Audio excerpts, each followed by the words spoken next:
Welcome back everyone.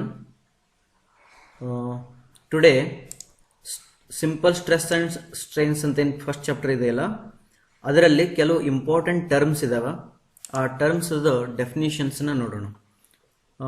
This topic ಇವತ್ತೇನು cover ಮಾಡ್ತೀವಲ್ಲ ಅದು 1 ಮಾರ್ಕ್ಸ್ ಕ್ವಶನ್ಸನ್ನ ಕವರ್ ಮಾಡ್ಬೋದು. ಸಿಂಪಲ್ ಡೈರೆಕ್ಟ್ ಆಪ್ಷನ್ಸನ್ನು ಸೆಲೆಕ್ಟ್ ಮಾಡ್ಬೋದು. ನೀವು ಯಾವುದೇ ರೀತಿಯ ಪ್ರಾಬ್ಲಮ್ಸ್ ಅವೆಲ್ಲ ಬೇಕಾಗಂಗಿಲ್ಲ. ಓಕೆ, ಪ್ರಾಬ್ಲಮ್ಸ್ ಇರೋಂಗಿಲ್ಲ, ಇಕ್ವೇಷನ್ಸ್ ಅವೆಲ್ಲ ಡೈರೆಕ್ಟ್ ಅಂದರೆ ಅದರದ್ದು ಮೀನಿಂಗ್ಸನ್ನು ತಿಳ್ಕೊಳೋದು ಇವತ್ತು ಮಾಡೋಣ. ನೋಟ್ಸ್ ಮಾಡೋರಿದ್ರೆ ಡೈರೆಕ್ಟ್ ನೋಟ್ಸ್ ಮಾಡ್ತಾ ಹೋಗ್ರಿ. ನಾ ಇಲ್ಲೇನು ಟೈಪ್ ಮಾಡಿದ ಮಟೀರಿಯಲ್ಸು ಇಲ್ಲ, ಜಸ್ಟ್ ಅದರದ್ದು ಹೆಡ್ಡಿಂಗ್ ಹೇಳ್ತೀನಿ, ಅದು ನೀವು ಪಾಸ್ ಮಾಡಿಕೊಂಡು ವಿಡಿಯೋ ಪಾಸ್ ಮಾಡಿ ನೋಟ್ಸ್ ಮಾಡ್ಕೊಳ್ಬೋದು. ಓಕೆ, ದ ಫಸ್ಟ್ ಟರ್ಮ್ ಏನಪ್ಪ ಅಂದ್ರೆ strength. What is the difference between strength and stress ಅಂತೇಳಿ. ಸ್ಟ್ರೆಸ್ ಅಂದ್ರೇನು, ಸ್ಟ್ರೆಂತ್ ಅಂದ್ರೇನು? ಸ್ಟ್ರೆಸ್ ಅಂತಂದ್ರೆ what we apply. For example, ಇಲ್ಲೊಬ್ಬ ಹ್ಯೂಮನ್ ಬೀಯಿಂಗ್ ಇದಾನಂತ ತಿಳ್ಕೊಳ್ಳಿ. ಇವನ್ ಮೇಲ್ಗಡೆ ಒಂದು ಕಂಟೈನರ್ ಇಟ್ಟು ಅವನ ಮೇಲ್ಗಡೆ ನಾವು ಲೋಡ್ ಆಗ್ತಾ ಹೋಗ್ತೀವಿ. For example 1 kilo, 2 kilo, 3 kilo, 4 kilo ಈ ರೀತಿ ನಾವು ಲೋಡ್ ಆಗ್ತಾ ಹೋದಾಗ we are applying stress. Okay, on this person. Okay, we are applying stress. ಇದು 1, 2, 3 ಈ ರೀತಿ ಸ್ಟ್ರೆಸ್ ಅಪ್ಲೈ ಮಾಡ್ತಾ ಹೋಗ್ತೀವಿ. ಫಾರ್ ಎಕ್ಸಾಂಪಲ್ 1 ಕಿಲೋ ಅಪ್ಲೈ ಮಾಡಿದಾಗ ಇವನು ವಿತ್ ಸ್ಟ್ಯಾಂಡ್ ಮಾಡ್ತಿದ್ದಾನ, 2 ಕಿಲೋ ಅಪ್ಲೈ ಮಾಡಿದಾಗ ವಿತ್ ಸ್ಟ್ಯಾಂಡ್ ಮಾಡಿದ, 4 ಕಿಲೋ ಹಾಕಿದಾಗ ವಿತ್ ಸ್ಟ್ಯಾಂಡ್ ಮಾಡಿದ, 5 ಕಿಲೋ ಹಾಕಿದಾಗ ವಿತ್ ಸ್ಟ್ಯಾಂಡ್ ಮಾಡ್ತಾನೆ. ಆ ರೀತಿ ಹಾಕ್ತಾ ಹೋದಾಗ 10 kg ಲೋಡ್ ಇವನ್ ಮೇಲೆ ಹಾಕಿದಾಗ ಅವ ವಿತ್ ಸ್ಟ್ಯಾಂಡ್ ಮಾಡೋದಿಲ್ಲ. ಇಲ್ಲಿಗೆ ಅವ ಏನು ಮಾಡ್ಬೋದು, ಕ್ರಂಬಲ್ ಆಗ್ಬೋದು. ಇಲ್ಲಿಗೆ ಅವನು ಅವನ ಎಬಿಲಿಟಿ ಖಾಲಿ ಆಗ್ಬೋದು. ಅವಾಗ ನಾವು ಇದನ್ನೇನಂತೀವಿ ಅಂದರೆ ಅವನದು ಸ್ಟ್ರೆಂತ್ ಅಂತ ಕರಿತೀವಿ. ಹಿಸ್ ಸ್ಟ್ರೆಂತ್ ಅಂತ ಕರಿತೀವಿ ನಾವು. ಅಂದ್ರೆ strength, stress both are same, but stress when the ultimate stress when the material is failed at which, okay, that is called as strength ಅಂತ ಹೇಳ್ಬೋದು. ಅಥವಾ ಸ್ಟ್ರೆಂತ್ ಇನ್ನೊಂದು ಹೆಸರು ಏನಂದ್ರೆ ಎಬಿಲಿಟಿ ಆಫ್ ಅ ಮಟೀರಿಯಲ್ ಅಥವಾ ಪರ್ಸನ್ ಅಂತ ಇಲ್ಲದ. ನಾವು ಬಾಡಿದು ಮಾತಾಡಬೇಕಾದಾಗ ಏನಾಗ್ತದ, ability of a part of an element ಅಥವಾ ability of the body to resist the failure, to resist the failure, to resist the failure. Definition ಏನಾಗ್ಬೋದು ಬರ್ಕೊಳ್ರಿ. The ability of a part or an element of the structure to resist failure, underline the failure. Okay, second term ಬರ್ತದ stiffness ಅಂತೇಳಿ. Stiffness ಅಂತೇಳಿ. Okay, stiffness ಅಂತಂದ್ರೆ formula ಆಮೇಲೆ ನೋಡೋಣ. Stiffness ಅಂದ್ರೆ this is also an ability of a material to resist deformation, to resist deformation. For example ಒಂದು ಕಟ್ಟಿಗೆ ಇದೆ ಅಂತ ತಿಳ್ಕೊಳ್ರಿ. ಆ ಕಟ್ಟಿಗೆನ ನಾ ಈ ರೀತಿ ಮೊಮೆಂಟ್ ಹಾಕಿ ಬೆಂಡ್ ಮಾಡಕ್ ಹೋಗ್ತೀನಿ. ಬೆಂಡ್ ಮಾಡಿದಾಗ ಲೆಟ್ ಅಸ್ ಕನ್ಸಿಡರ್ ಅದು ಈ ರೀತಿ ಬೆಂಡ್ ಆಗ್ಬೋದು. ಒಂದು ರಾಡ್ ತಗೊಳ್ತೀನಿ, ಅಷ್ಟೇ ಡಯಾಮೀಟರ್ ಒಂದು ರಾಡ್ ತಗೊಂಡು ಬೆಂಡ್ ಮಾಡಕ್ ಟ್ರೈ ಮಾಡಿದ್ರೆ ಇದು ಬೆಂಡ್ ಆಗಂಗಿಲ್ಲ. ಅವಾಗ ನಾವೇನಂತೀವಿ, ಇದು ಸ್ಟಿಫ್ ಅದ ಅಂತ ಹೇಳ್ತೀವಿ ನಾವು. ಇದು ಬಹಳ ಸ್ಟಿಫ್ ಅದ. ಇದೇನದ, ಇದು ಸ್ಟಿಫ್ ಇಲ್ಲ. ಮತ್ತೆ ಅದಕ್ಕೆ ಇನ್ನೊಂದು ಹೆಸರು ಆಮೇಲೆ ನೋಡೋಣ. ಇದು ಸ್ಟಿಫ್ ಇಲ್ಲ, ಇದು ಸ್ಟಿಫ್ ಅದ ಅಂತ ಹೇಳ್ತೀವಿ. ಓಕೆ, ಸ್ಟಿಫ್ನೆಸ್ ಚೆಕ್ ಮಾಡಬೇಕಾದ ಆದ್ರೆ ನಾವೇನಾದ್ರೂ ಮುರಿದಿವಾ, ಕಟ್ಟಿಗೆಯನ್ನ ನಾವು ಮುರಿಲಿಲ್ಲ, ಆ ರೀತಿ ಈ ಕಬ್ಬಿಣವನ್ನು ಮುರಿದು ಚೆಕ್ ಮಾಡಲಿಲ್ಲ. ಜಸ್ಟ್ ನಾವೇನ್ ಮಾಡಿದ್ವಿ, ಅದನ್ನ ಡಿಫಾರ್ಮ್ ಮಾಡ್ಲಿಕ್ಕೆ ಟ್ರೈ ಮಾಡ್ತೀವಿ. ಅದು ಡಿಫಾರ್ಮ್ ಆಯ್ತು ಅಂತಂದ್ರೆ ಸ್ಟಿಫ್ ಇಲ್ಲ, ಅದು ಡಿಫಾರ್ಮ್ ಆಗ್ಲಿಲ್ಲ ಅಂದ್ರೆ ಅದು ಸ್ಟಿಫ್ ಅದ ಅಂತೇಳಿ. ಅಂದ್ರ ಸ್ಟಿಫ್ನೆಸ್ ಅಂತಂದ್ರ it is the ability of a material to resist deformation, to resist deformation. Now you should have a clear distinguish between the strength of the material. ಹಿಂಗೆ ಹೇಳ್ತೀರಿ, ಅಕಸ್ಮಾತ್ ಜಸ್ಟ್ ಹಿಂಗ್ ಬೆಂಡ್ ಮಾಡಿದ ತಕ್ಷಣ ಸರ್ ಇದಕ್ಕೆ ಕಡಿಮೆ ಸ್ಟ್ರೆಂತ್ ಅದ, ಇದಕ್ಕೆ ಜಾಸ್ತಿ ಸ್ಟ್ರೆಂತ್ ಅದ, ಸ್ಟ್ರೆಂತ್ ಅನ್ಬಾರ್ದು. ಬಿಕಾಸ್ ನಾವು ಇನ್ನೂ ಮುರಿದಿಲ್ಲ ಅದನ್ನ, ಇದನ್ನ ಇನ್ನೂ ಮುರಿದಿಲ್ಲ, ಇದನ್ನು ಮುರಿದಿಲ್ಲ. ಜಸ್ಟ್ ನಾವು ಡಿಫಾರ್ಮ್ ಮಾಡಿ ಚೆಕ್ ಮಾಡ್ತಿದ್ವಿ, ಇದು ಜಲ್ದಿ ಬೆಂಡ್ ಆಯ್ತು, ಇದು ಬೆಂಡ್ ಆಗ್ಲಿಲ್ಲ ಅಂದ್ರೆ ಇದು ಸ್ಟಿಫ್ ಅದ, ಇದು ಸ್ಟಿಫ್ ಇಲ್ಲ. ಓಕೆ, ಸ್ಟಿಫ್ನೆಸ್ಗೂ ಸ್ಟ್ರೆಂತ್ಗೂ ಬಹಳ ಡಿಫರೆನ್ಸ್ ಅದ. Okay, therefore once again, strength is an ability to resist the failure, stiffness is an ability to resist the deformation. Okay, ಅವ್ರ ಆಪ್ಷನ್ಸ್ ಒಳಗೆ ಕೊಟ್ಬಿಡ್ತಾರ. ಏನಂತಂದ್ರೆ the material, the ability of a material to resist the deformation is called ಅಂತ ಹೇಳ್ತಾರೆ. Option ಒಳಗಡೆ ಕೊಡ್ತಾರ strength, stiffness, flexibility ಈ ರೀತಿ ಆಪ್ಷನ್ಸ್ ಕೊಡ್ತಾರ. ಅವಾಗ ನೀವು ಕನ್ಫ್ಯೂಸ್ ಆಗಬಾರ್ದು. ಓಕೆ, ಫೇಲ್ಯೂರ್ ರೆಸಿಸ್ಟ್ ಮಾಡಿದ್ರೆ ಸ್ಟ್ರೆಂತ್, ಡಿಫಾರ್ಮೇಶನ್ ರೆಸಿಸ್ಟ್ ಮಾಡಿದ್ರೆ ಸ್ಟಿಫ್ನೆಸ್. ನಾವು we will discuss about homogeneous material, and second very important term is isotropic. Isotropic and homogeneous ನಮಗೆ ಇದು familiar words. Okay, in all the assumptions in engineering, all assumptions first assumptions ಇದೇ ಇರ್ತದೆ. ಹುಡುಗರಿಗೆ ಅದು ಹೇಳಿಲ್ಲ ಅಂದ್ರೂ ಅದು ಅಂಡರ್ಸ್ಟುಡ್ ಆಗಿಬಿಟ್ಟಿರ್ತದೆ, ಎಕ್ಸಾಮ್ ಅಲ್ಲಿ ಬರೆದು ಬಿಡ್ತಾರೆ ಏನಂತ, homogeneous and isotropic and homogeneous ಅದ first assumption. Then what is homogeneous ಅಂತಂದ್ರೆ, ಒಂದು ಮಟೀರಿಯಲ್ ತಗೊಳ್ಳೋಣ, ಆ ಮಟೀರಿಯಲ್ದು ಒಂದು ಪ್ರಾಪರ್ಟಿ, ಯಾವುದಾದ್ರೂ ಒಂದು ಪ್ರಾಪರ್ಟಿ ಯೋಚನೆ ಮಾಡ್ರಿ. ಫಾರ್ ಎಕ್ಸಾಂಪಲ್, ಈ ಮಟೀರಿಯಲ್ದು ಸ್ಟ್ರೆಂತ್ ಇದೊಂದು ಪ್ರಾಪರ್ಟಿ ಅಂತ ತಗೊಳ್ಳೋಣ. ಸ್ಟ್ರೆಂತ್ ಅನ್ನೋದಕ್ಕಿಂತ ಯಂಗ್ಸ್ ಮಾಡ್ಯುಲಸ್ ಅಂತ ತಗೊಳ್ಳೋಣ. ಯಂಗ್ಸ್ ಮಾಡ್ಯುಲಸ್ ಇದು ಒಂದು ಪ್ರಾಪರ್ಟಿ. ಇದು ಒಂದು ಮಟೀರಿಯಲ್ ಅದ, ಈ ಮಟೀರಿಯಲ್ದು ಯಂಗ್ಸ್ ಮಾಡ್ಯುಲಸ್ ಒಂದು ಪ್ರಾಪರ್ಟಿ. ಆ ಮಟೀರಿಯಲ್ದು ಯಂಗ್ಸ್ ಮಾಡ್ಯುಲಸ್ ನ ಡಿಸ್ಕಷನ್ ಮಾಡ್ಬೇಕಾದ್ರೆ, ಈ ಮಟೀರಿಯಲ್ ಇಲ್ಲಿ ಒಂದು ಸ್ಮಾಲ್ ಪೀಸ್ ತಗೊಳ್ಳೋಣ, ಇದ್ರದ್ದು ಯಂಗ್ಸ್ ಮಾಡ್ಯುಲಸ್ ಎಷ್ಟದ 2 × 10⁵. ಇಲ್ಲೊಂದು ಪಾರ್ಟ್ ತಗೊಳ್ಳೋಣ, ಇದ್ರದ್ದು ಯಂಗ್ಸ್ ಮಾಡ್ಯುಲಸ್ 2 × 10⁵. ಇಲ್ಲೊಂದು ಪಾರ್ಟ್ ತಗೊಳ್ಳೋಣ 2 × 10⁵. ಇಲ್ಲಿ ಎಲ್ಲಾ ಕಡೆಗೆ. Okay, in all the points Young's modulus same ಇತ್ತು ಅಂತಂದ್ರೆ ಈ ಬಾಡಿನ ಏನಂತಾರೆ ಅಂದ್ರೆ ಹೋಮೋಜಿನಿಯಸ್ ಅಂತ ಕರೀತಾರೆ. Homogeneous for Young's modulus, with respect to Young's modulus the body is homogeneous. ಹಾಗಾದ್ರೆ ಡೆಫಿನಿಷನ್ ಏನಂತ ಹೇಳ್ರಿ, a particular property, if a particular property is same at all identical points, at all, this word is very important, identical points. Property is same at all identical parts of a body, of a element ಅಥವಾ body or element. ಅವಾಗ ಏನಂತಾರ ಅದಕ್ಕೆ homogeneous ಅಂತ ಹೇಳ್ತಾರೆ. ಓಕೆನಾ? For example, ಮನೆಯಲ್ಲಿ ಏನಾದರೂ ಒಂದು ಲಡ್ಡು ಮಾಡಿರ್ತಾರ ಅಂತ ತಿಳ್ಕೊಡ್ರಿ, ಅಥವಾ ಚಿತ್ರಾನ್ನ ಅಂತ ತಿಳ್ಕೊಡ್ರಿ. Okay, this is a colour rice. ಈ ಕಲರ್ ರೈಸ್ ಅಲ್ಲಿ ಏನೇನು ಇರ್ತದ? ಸಾಲ್ಟ್ ಇರ್ತದ, ಹೌದಾ, ಚಿಲ್ಲಿ ಇರ್ತದ, ರೈಸ್ ಇರ್ತದ, ಆಯಿಲ್ ಮಿಕ್ಸ್ ಮಾಡಿರ್ತಾರ, ಏನೆಲ್ಲ ಇಂಗ್ರೀಡಿಯೆಂಟ್ಸ್ ಹಾಕಿರ್ತಾರೆ. If you take one bite ಅನ್ನು ಚೆಕ್ ಮಾಡಿ ನೀವು ಹೇಳ್ತೀರಿ ಇದು ಕರೆಕ್ಟ್ ಆಗಿ ಡಿಸ್ಟ್ರಿಬ್ಯೂಟ್ ಆಗಿದೋ ಇಲ್ಲ ಅಂತೇಳಿ. If a salt content is distributed everywhere same, ಎಲ್ಲಾ ಕಡೆಗೂ ಸಾಲ್ಟ್ ಕಂಟೆಂಟ್ ಸೇಮ್ ಇತ್ತು, ಚಿಲ್ಲಿ ಸೇಮ್ ಇತ್ತು, ರೈಸ್ ಸೇಮ್ ಇತ್ತು, ಆಯಿಲ್ ಎಲ್ಲಾ ಕಡೆ ಡಿಸ್ಟ್ರಿಬ್ಯೂಟ್ ಆಗಿತ್ತು ಅಂದ್ರೆ the colour rice is homogeneously mixed because the property, which property we are checking here? The taste property. Taste is same at every point, at every point. This is very important. Okay, that is a homogeneous definition. Barkolai, a body is said to be homogeneous if it has identical property at all points. Very important, identical property at all points. ಹಾಗೆ isotropic ಅಂತಂದ್ರೆ ಇನ್ all direction. Okay, identical property in all direction, isotropic. Identical property in all points, homogeneous. Okay, best example for isotropic ಒಂದು geometrical example ಕೊಡ್ತೀನಿ. ನಿಮ್ದೊಂದು cricket ball ಅಥವಾ volleyball ತಗೊಳ್ರಿ. when you look that volleyball from this side, you will see circular shape, in this side circular shape, in this side circular shape, this side circular shape, front side circular, back side circular. In all the direction, the material, the property, which property? Geometric property is the same. Andre that is isotropic, because the property, the identical property in all direction, it has a identical property in all direction, that is isotropic. For example, ಇಲ್ಲಿ soil ಒಳಗೆ ಹೇಳ್ತೀನಿ ನೋಡ್ರಿ. Soil ಒಳಗಡೆ ಪರ್ಮಿಯಾಬಿಲಿಟಿ check ಮಾಡ್ತೀವಿ. Vertical ಪರ್ಮಿಯಾಬಿಲಿಟಿ KV, horizontal ಪರ್ಮಿಯಾಬಿಲಿಟಿ KH ಅಂತ ತಿಳ್ಕೊಳ್ಳಿ. ಹೌದಾ?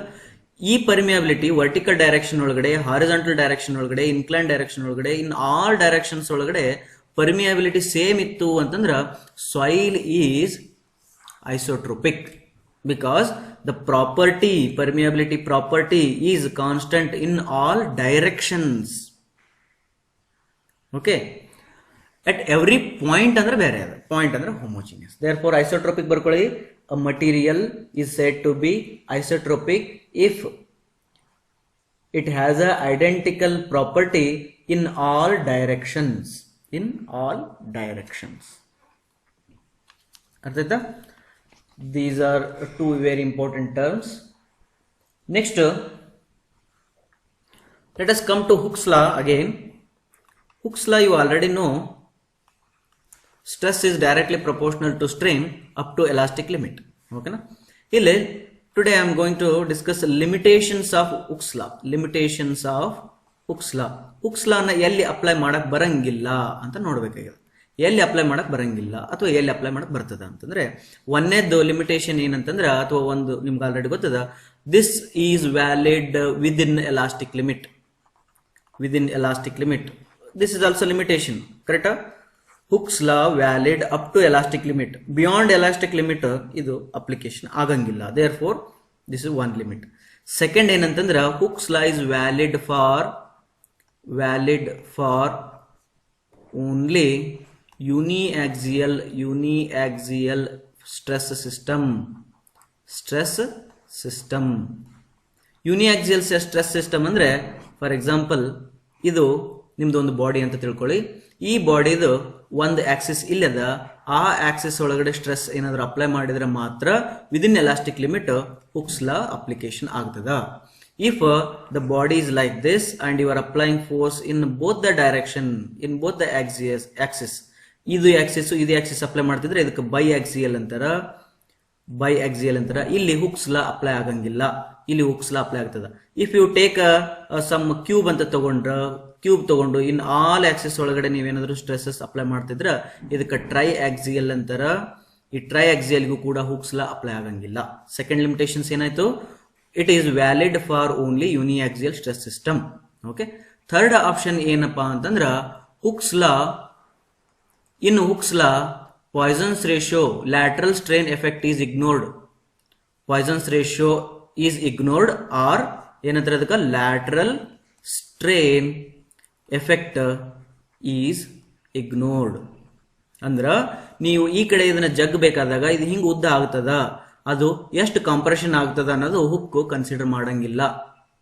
Hook scientist ಏನ್ ಮಾಡಂಗಿಲ್ಲ, ಇದು ಹಿಂಗ್ ಜಗ್ಗಿದಾಗ ಇದು ಹೆಂಗ್ ಕಂಪ್ರೆಷನ್, ಇದನ್ನ ಅದರ್ ಡೈರೆಕ್ಷನ್ ಒಳಗೆ ಕಂಪ್ರೆಷನ್ ಆಗೇ ಆಗ್ತದ, ಪ್ರತಿಯೊಂದು ಮೆಟೀರಿಯಲ್ ಆಗೇತಾವ. ಬಟ್ ಇವ ಏನ್ ಮಾಡಂಗಿಲ್ಲ, ಕನ್ಸಿಡರ್ ಮಾಡಂಗಿಲ್ಲ. ಯಾಕೆ ಕನ್ಸಿಡರ್ ಮಾಡಂಗಿಲ್ಲ ಅಂದ್ರೆ ಅದಕ್ಕೊಂದು ರೀಸನ್ ಹೇಳ್ತಾನ. ಯಾಕಪ್ಪ ಅಂದ್ರ ನನ್ನ ಲಾ, ಹುಕ್ ಹೇಳ್ತಾನ, ನನ್ನ ಲಾ ವಿದಿನ್ ಎಲಾಸ್ಟಿಕ್ ಲಿಮಿಟ್ ಅಷ್ಟ ವ್ಯಾಲಿಡ್ ಆಕೈತಿ. ನಿಮ್ದು ಏನ್ ಕಾಂಟ್ರಾಕ್ಷನ್ ಆಗೋದೇನೈತಲ್ಲಪ್ಪ ಅದು ನೆಕ್ಕಿಂಗ್ ಇಂದ ಸ್ಟಾರ್ಟ್ ಆಗದ. ಅಲ್ಟಿಮೇಟ್ ಲೋಡ್ ಸ್ಟಾರ್ಟ್ ಆದ್ಮೇಲೆ ಇಲ್ಲಿಂದ ನೆಕ್ಕಿಂಗ್ ಆಗಕ್ ಶುರು ಆಗ್ತದ, ಇಲ್ಲಿಂದ ನಿಮ್ದು ಡಯಾಮೀಟರ್ ಕಡಿಮೆ ಆಗಕ್ ಶುರು ಆಗ್ತದ.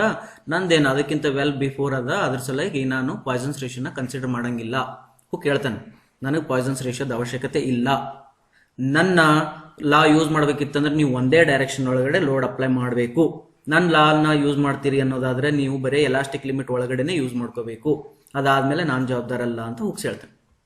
ಅವಾಗ ಜನ ಎಲ್ಲ ಬಂದು ಹುಕ್ಗ ಜಗಳ ತೆಗಿತಾರೆ. ಏನು ಹುಕ್ ಚಲೋ ಲಾ ಹೇಳಿದೆಪ್ಪ, stress directly proportional to strain ಅಂತ ಎಲ್ಲ ಚೆನ್ನಾಗಿ ಹೇಳಿದಿ, ನೋಡಿ ಇಷ್ಟೆಲ್ಲ ಲಿಮಿಟೇಷನ್ಸ್ ಹಾಕಿದ್ರೆ ನಾವು ಅದನ್ನ ಹೆಂಗ್ ಯೂಸ್ ಮಾಡಬೇಕು ಅಂದಾಗ ಹುಕ್ ಇನ್ನೊಂದು ಲಾ ತಗೊಂಡ್ ಬರ್ತಾನ. ಆ ಲಾಕ್ ಏನಂತಾರ ಜನರಲೈಸ್ಡ್ ಹುಕ್ಸ್ ಲಾ ಅಂತ. ಜನರಲೈಸ್ಡ್ ಹುಕ್ಸ್ ಲಾ. ಜನರಲೈಸ್ಡ್ ಅಂದ್ರೆ ಎಲ್ಲ ಜನರು ಕೂಡಿ ಅವನಿಗೆ ಒಂದು ಫೋರ್ಸ್ ಮಾಡಿ ಒಂದು ಲಾ ತರಿಸ್ತಾರೆ, ಅದಕ್ಕೆ ಜನರಲೈಸ್ಡ್ ಹುಕ್ಸ್ ಲಾ ಅಂತ. ಹಂಗಲ್ಲ, ನಾನು ಜಸ್ಟ್ ಜೋಕ್ ಮಾಡ್ತಿದ್ದೇನೆ. ಮತ್ತು ನೀವು ಜೋಕ್ ಯಾವ್ದು ಸೀರಿಯಸ್ ಯಾವ್ದು ತಿಳ್ಕೊಬೇಕು. ಜನರಲೈಸ್ಡ್ ಹುಕ್ಸ್ ಲಾ. ಜನರಲೈಸ್ಡ್ ಹುಕ್ಸ್ ಲಾ ಅದರೊಳಗಡೆ ಒಂದನೇ ಎಲಾಸ್ಟಿಕ್ ಲಿಮಿಟ್ ಐತಿಲ್ಲ ಅದನ್ನ ಎಲಿಮಿನೇಟ್ ಮಾಡಂಗಿಲ್ಲ. ಹುಕ್ ಹೇಳ್ತೇನೆ, ನೋಡ್ರಪ್ಪ ಜನರಲೈಸ್ಡ್ ಹುಕ್ಸ್ ಲಾ ತೆಗಿತೀನಿ, ನಿಮಗೆ ಚಲೋ ಒಂದು ವರ್ಕ್ ಮಾಡ್ಕೊಡ್ತೀನಿ, ಬಟ್ ಅದರೊಳಗೂ ಕೂಡ ವಿದಿನ್ ಎಲಾಸ್ಟಿಕ್ ಲಿಮಿಟ್ ಅದನ್ನು ಮಾತ್ರ ನಾನು ಬಿಡಂಗಿಲ್ಲ. ವಿದಿನ್ ಎಲಾಸ್ಟಿಕ್ ಲಿಮಿಟ್ ಅಪ್ಲೈ ಆಗ್ತದೆ. Even generalised Hooke's law is within elastic limit. Okay. Second condition ಏನಿತ್ತು? It is valid for uniaxial stress ಇತ್ತಂತಲ್ಲ. Okay. Generalised Hooke's law is valid for uniaxial, biaxial, triaxial. Generalised Hooke's law is valid for uniaxial, biaxial, triaxial. Okay. ಆಮೇಲೆ generalised Hooke's law ಇಲ್ಲಿ ಏನ್ ಹೇಳಿದ? Poisson's ratio, ಇದು Hooke's law standard Hooke's ಲಾದೊಳಗಡೆ Poisson's ratio ignored ಅಂತಂದಿದ್ದ, ಅಥವಾ lateral strain ignore ಅಂತಂದಿದ್ದ. But generalised Hooke's ಲಾದೊಳಗಡೆ Poisson's ratio is considered. Understood? ಹಾಗಾದ್ರೆ ಜನರಲೈಸ್ಡ್ ಹುಕ್ಸ್ ಲಾ ಏನಪ್ಪಾ ಅಂತಂದ್ರೆ just see here. This is ಒಂದು ಕ್ಯೂಬ್ ಅಂತ ತಿಳ್ಕೊಳ್ಳಿ. ಇದಕ್ಕೆ ಸಿಗ್ಮಾ ಎಕ್ಸ್ ಅಂತ ಕರೆಯೋಣ. Stress in this direction, stress in this direction, both are similar, opposite each other. This sigma y ಅಂತ ಕರೆಯೋಣ, ಇದನ್ನ ಸಿಗ್ಮಾ ವೈ ಅಂತ ಕರೆಯೋಣ, equal and opposite. And this is sigma z ಅಂತ ಕರೆಯೋಣ, ಇದನ್ನ ಸಿಗ್ಮಾ ಜೆಡ್ ಅಂತ ಕರೆಯೋಣ. ಹಿಂಗಿದ್ದಾಗ ಅವ ಹೇಳ್ತಾನ ಸ್ಟ್ರೆಸ್ ಸ್ಟ್ಯಾಂಡರ್ಡ್ ಹುಕ್ಸ್ ಲಾದೊಳಗೆ ಸ್ಟ್ರೆಸ್ ಏನದ, ಸ್ಟ್ಯಾಂಡರ್ಡ್ ಹುಕ್ಸ್ ಲಾದೊಳಗೆ ಸ್ಟ್ರೆಸ್ ಈಕ್ವಲ್ ಟು ಸ್ಟ್ರೇನ್ ಏನದ, strain equal to stress divided by Young's modulus ಅದ. Therefore, strain in x direction equal to strain in x direction for generalized hooks law equal to sigma x divided by e other direction do minus mu times sigma y by e minus mu times sigma z by e. Okay, hanga epsilon y equal to in y direction strain equal to sigma y by e minus mu times sigma z by e minus mu times sigma x by e. ಹಂಗೆ epsilon y z equal to sigma z by e minus mu times sigma y by e minus mu times sigma x by e.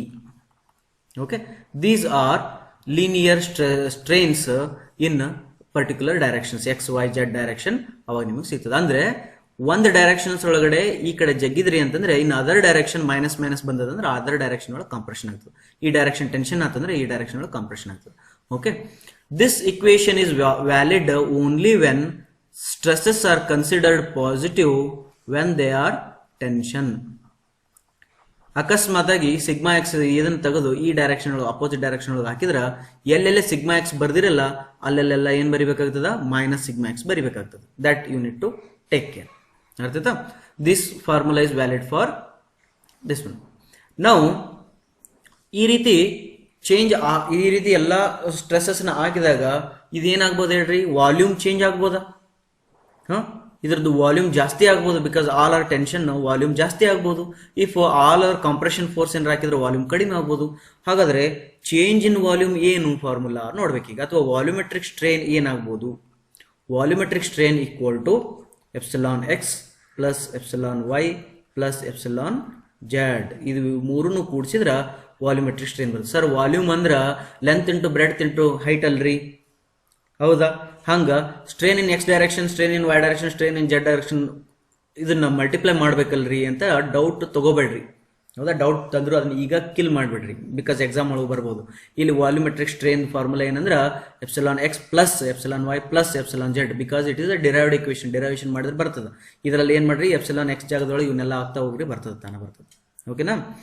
ನಾವು ಇದನ್ನ ನೀವು ಹಿಂಗೂ ಬರಿಬೋದು. Epsilon x ಏನಪ್ಪಾ ಅಂತಂದ್ರ this is the delta l ಅಥವಾ delta x by x, ಹಿಂಗ್ ಬರೋಣ. Delta l x by l x ಅದ change in direction in change in length in x direction divide by original length. ಆಮೇಲೆ delta l y by l y delta l z, okay, by l z. If you name ಇದನ್ನೇನಾದ್ರೂ ನೀವು l B H ಅಂತ ಬರೆದ್ರೆ ಕರೆಸ್ಪಾಂಡಿಂಗ್ಲಿ ಹಂಗ ಬರ್ಕೋಬೇಕು. ರೈಟಾ? This is your epsilon v. Epsilon ವಿಗೆ ಇನ್ನೊಂದು ಫಾರ್ಮುಲಾ ಏನ್ ಬರ್ತದೆ, change in volume divided by original volume. ನಾವು ಒರಿಜಿನಲ್ ವಾಲ್ಯೂಮ್ ಅಂದ್ರೆ ಏನಂತಂದ್ರೆ l into b into h, here you can say, ಅಥವಾ x into y into z. Change in volume then ಇದನ್ನ change in volume ಬೇಕಿತ್ತು ಅನ್ನೋದ್ರೆ delta v equal to epsilon v into v ಮಾಡಿದ್ರೆ change in volume ಬರ್ತದೆ. ಈಗ ಇನ್ನು ಸ್ವಲ್ಪ generalised Hooke's ಲಾ ಬಗ್ಗೆ ಕಾನ್ಸಂಟ್ರೇಟ್ ಮಾಡೋಣ. ಅಲ್ಲಿ ನಿಮ್ಗೆ ಒಂದು ವರ್ಡ್ ಬರ್ತದ. ಆ ವರ್ಡ್ ಹೆಸರು ಏನಂದ್ರೆ ಹೈಡ್ರೋಸ್ಟ್ಯಾಟಿಕ್ ಪ್ರೆಷರ್ ಅಥವಾ hydrostatic stress. Hydrostatic pressure, very very very very important word. Okay, ಏನಪ್ಪಾ ಅಂದ್ರೆ just will go to the fluid mechanics. Fluid mechanics ಅಲ್ಲಿ ಒಬ್ಬ scientist name Pascal. Okay, Pascal ಏನ್ ಹೇಳ್ತಾನೆ ಅಂದ್ರೆ, if you take a water surface ಇಲ್ಲಿ ತನ ಇತ್ತು ಅಂದ್ರೆ ಒಂದು ಪಾಯಿಂಟ್ ಎಲ್ಲಾದ್ರೂ ವಿದಿನ್ ದ ವಾಟರ್ ಕನ್ಸಿಡರ್ ಮಾಡಿದ್ರೆ the pressure in all direction for that point will be same ಅಂತ ಹೇಳ್ತಾನೆ. ಇಲ್ಲಿ ಎಷ್ಟು ಪ್ರೆಷರ್ ಇರ್ತದೆ, P P P P in all direction ಏನಂತೆ ಪ್ರೆಷರ್ ಸೇಮ್ ಇರ್ತದ ಅಂತ ಹೇಳಿದ. ಅದು ಪಾಸ್ಕಲ್ಸ್ ಲಾ. ಓಕೆನಾ? ಇನ್ ಡೀಟೇಲ್ಸ್ ಆಗಿ ಆಮೇಲೆ ನೋಡೋಣ. ಇದು ಪಾಸ್ಕಲ್ಸ್ ಲಾ. ಈ ರೀತಿ ಸೇಮ್ ಇತ್ತು ಅಂತಂದ್ರೆ ಅದಕ್ಕೆ ಹೈಡ್ರೋಸ್ಟ್ಯಾಟಿಕ್ ಪ್ರೆಷರ್ ಅಂತಾರೆ. ಹೈಡ್ರೋ ಅಂದ್ರೆ ನೀರು, ಸ್ಟ್ಯಾಟಿಕ್ ಅಂದ್ರೆ ನಿಂತಿರ್ತದ, ಪ್ರೆಷರ್ ಅಂದ್ರೆ ಒತ್ತಡ. ಓಕೆ, ನಿಂತ ನೀರಿನ ಒತ್ತಡ ಅಂದ್ರೆ ಹೈಡ್ರೋಸ್ಟ್ಯಾಟಿಕ್ ಪ್ರೆಷರ್. ನಿಂತ ನೀರಿನ ಒತ್ತಡ ಹೆಂಗಿರ್ತದೆ ಅಂದ್ರೆ ಅದು ಕಾನ್ಸ್ಟೆಂಟ್ ಇರ್ತದ ಇನ್ ಆಲ್ ಡೈರೆಕ್ಷನ್. ಓಕೆನಾ, ನಾವು ಆಗಲೇ ನಾ ಹೇಳಿದ್ದೆ ಒಂದು ಕ್ಯೂಬ್ಸ್ ಅನ್ನ ಹಿಂಗೇನ್ರ ತಗೊಂಡು ಈ ಕ್ಯೂಬ್ ಅನ್ನು ತಗೊಂಡ್ರೆ ಇದನ್ನ ಸಿಗ್ಮಾ ಎಕ್ಸ್ ಅನ್ನೋಣ, ಇದನ್ನ ಸಿಗ್ಮಾ ವೈ ಅಂತೀವಿ, ಇದನ್ನ ಸಿಗ್ಮಾ ಜೆಡ್ ಅಂತೀನಿ. If I consider this is sigma x sigma x sigma x because same, ಅಥವಾ sigma sigma sigma because all directions ಒಳಗೆ ಸೇಮ್ ಇರ್ತದ ಅಂತ ಅನ್ಕೊಂಡ್ರೆ ದೆನ್ ಯುವರ್ ಎಪ್ಸಿಲಾನ್ ಎಕ್ಸ್ ಏನಾಗ್ತದೆ ನೋಡ್ರಿ. Epsilon x equal to sigma x divided by E minus mu into sigma x divided by sigma y by E minus mu into sigma z by E.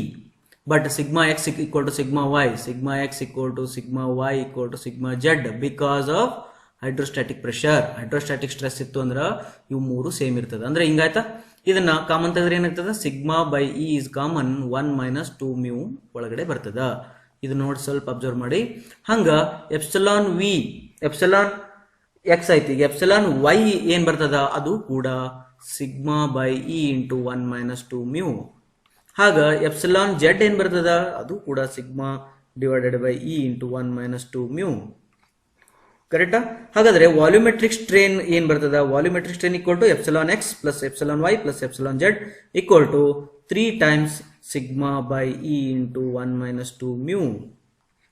ಓಕೆನಾ, ಇಲ್ಲಿ ಒಂದು ಸಣ್ಣ comedy ಬರ್ತದ, comedy ಅಲ್ಲ just ನೋಡಿಲಿ, ಈ ಕಡೆಗೆ ಬರೆದ್ರೆ ಏನಾಗ್ತದ 3 into sigma divided by epsilon v into 1 minus 2 mu.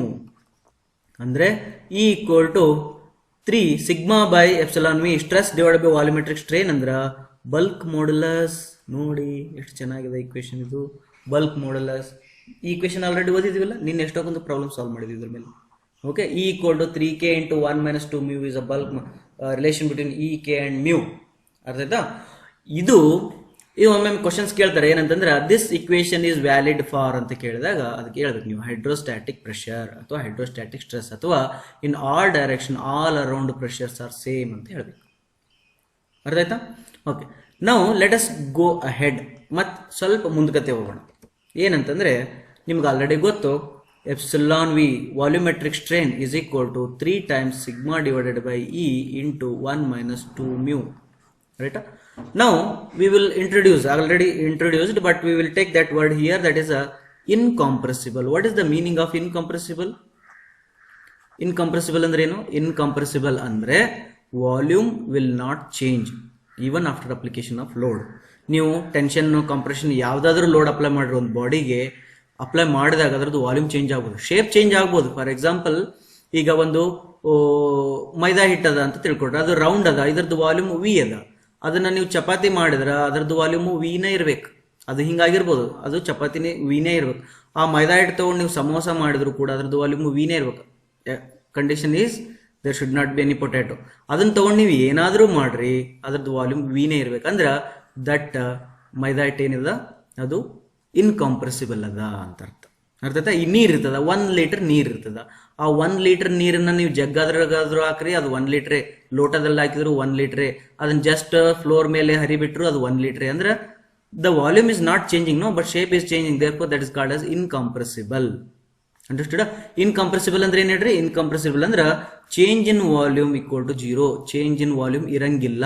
Okay, ಹಾಗಾದ್ರೆ ಎಪ್ಸಿಲಾನ್ ವಿ ಏನಕ್ಕೆ ಬರ್ತಾರೆ? Change in volume divided by original volume is equal to 3 into sigma divided by E into 1 minus 2 mu. ಹಾಗಾದ್ರೆ ಇದೇನಾಯ್ತು? ಚೇಂಜ್ ಇನ್ ವಾಲ್ಯೂಮ್ ಆಗಂಗಿಲ್ಲ for incompressible ಮಟೀರಿಯಲ್ಗೆ. ಇದಿಷ್ಟು 0 ಆಯ್ತಾ? ಹಾಗಾದ್ರೆ 0 equal to 3 sigma divided by E into 1 minus 2 mu. ಓಕೆನಾ? ಹಾಗಾದ್ರೆ ಇದು 0 ಅದ ಅಂದ್ರೆ this cannot be 0 and this can be 0. Therefore 1 minus 2 mu equal to 0.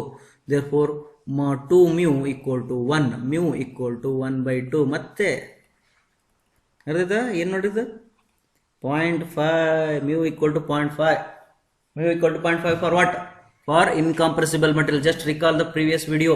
ಅಲ್ಲಿ ಹೇಳಿದೀನಿ ಏನಂತ, mu equal to 0.5 is the incompressible material, the Poisson's ratio, and this is the maximum Poisson's ratio. ನೋಡಿ, ಇದಕ್ಕಿಂತ ಜಾಸ್ತಿ ಏನಾರ ಬಂತಾ? ಇಲ್ಲ. Therefore for all elastic body ಗೆ 0.5 is the maximum Poisson's ratio. Understood? Okay.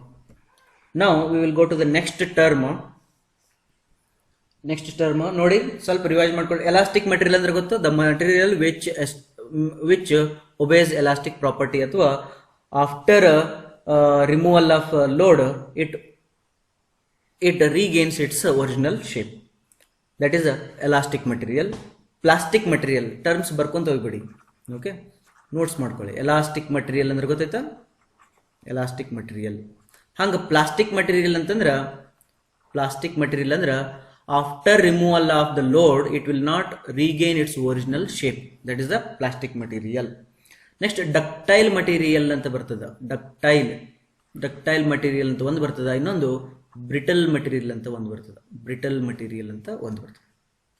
Okay, brittle material ಮತ್ತು ductile material meaning ಏನಂದ್ರೆ, material which undergoes considerable deformation without rupture is said to be ductile material. ಅದು ಒಂದು material ಅದ, ಅದನ್ನ ಜಗಿದಾಗ ಅದು deformation ಆಗಕತ್ತದ, ಬಟ್ ರಪ್ಚರ್ ಆಗಕತ್ತಿಲ್ಲ. ರಪ್ಚರ್ ಅಂದ್ರೆ ಏನ್ ಗೊತ್ತಾ?